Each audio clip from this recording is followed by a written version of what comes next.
روحانیت کے لوگ اکثر بات پوچھتے ہیں کہ یہ کیا ہے۔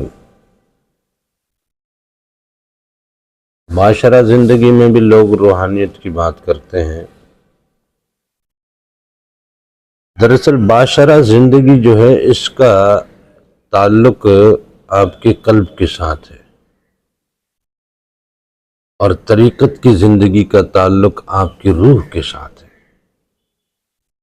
ہم ٹھیک سے بات کو سمجھے ہی نہیں ہیں، ہم ٹھیک سے اس چیز کی بیسک بنیادی اکائی تک پہنچے ہی نہیں ہیں۔ ہم نے شریعت کے معاملات کو روحانیت سے اٹیچ کر دیا ہے۔ روحانیت بیسکلی طریقت کا نام ہے۔ شریعت علم سے، اصول سے، عقل سے، قانون سے، کانسٹیٹیوشن سے سمجھی جاتی ہے، سمجھائی جاتی ہے، عمل پیرا کی جاتی ہے، عمل کرایا جاتا ہے۔ یہ کتاب کی دنیا ہے، یہ تحریر کی دنیا ہے، یہ لفظوں کی دنیا ہے، یہ مثالوں کی دنیا ہے، وہ بھی کتابی مثالیں۔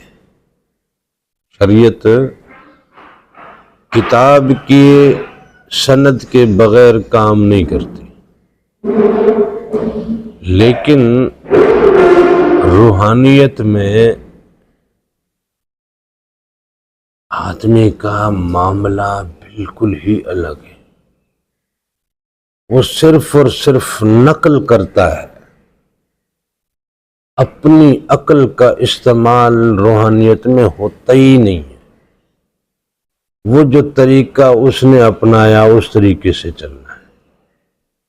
اب اس نے وہ طریقہ کس اصول کے ساتھ اپنایا یہ ہمارا کوئی معاملہ نہیں۔ اس نے وہ طریقہ کس قانون کے تحت اپنایا، کیا اس پہ وہ قانون لاگو ہوتا تھا یا وہ اس قانون سے آزاد تھا؟ ہر بندے پہ ہر قانون ہر وقت نہیں لگتا، ہر بندے پہ ہر قانون ہر وقت نہیں لگتا، اور کچھ قانون ایسے ہیں کہ وہ ہر بندے پہ ہر وقت لاگو ہوتے ہیں۔ کچھ قوانین ایسے ہیں کہ جو ہر بندے پہ ہر وقت لاگو نہیں ہوتے۔ تو وہ طریقت کا معاملہ ایسا ہے کہ اگلے نے اپنی ذات کو فنا کے مقام تک پہنچایا، مجھے بھی فنا تک پہنچنا ہے۔ اگلے نے اپنی ذات میں اپنے مالک کے رنگوں کو بسایا، مجھے بھی بسانے ہیں۔ مالک کے رنگ بسانے ہیں، مالک کے نہ بسیں تو اس کے رنگ بسانے ہیں جس کے طریقے پہ میں نے چلنا ہے۔ تو یہ طریقے کو فالو کرنے کی دنیا ہے۔ یہاں پہ کتاب کا، تحریر کا، متن کا کوئی عمل دخل نہیں ہے۔ یہاں کوئی کانسٹیٹیوشن نہیں ہے، یہاں کوئی قانون نہیں ہے، یہاں کوئی کتابی گفتگو بھی نہیں ہے، یہاں کتابی تمثیل بھی نہیں ہے، کسی تحریر کا عمل بھی نہیں ہے۔ یہاں تو صرف اور صرف یہ ہے کہ طریقہ وہ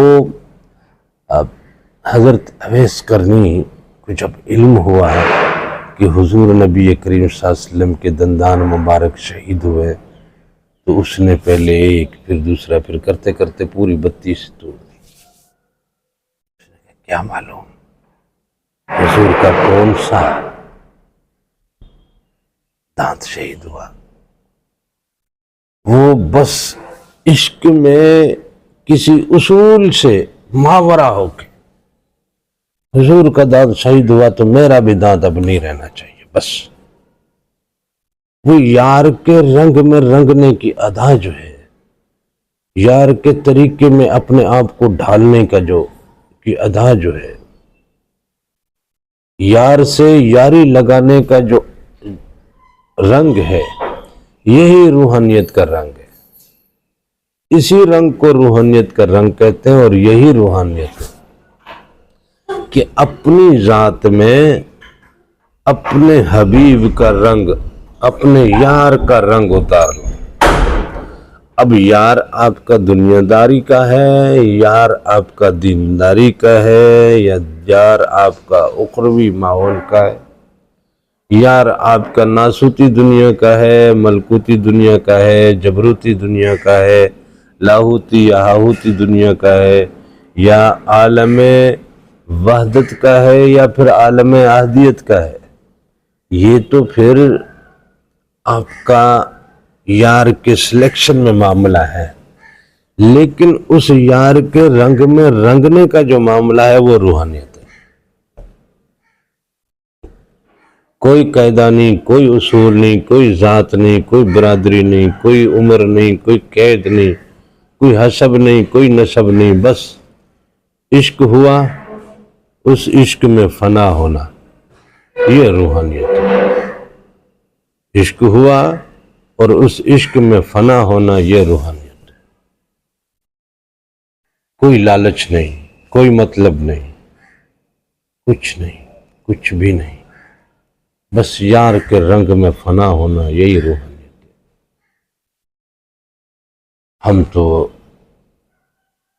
اسی لیے فنا فی الشیخ کو بھی روحانیت کا مقام کہتے ہیں۔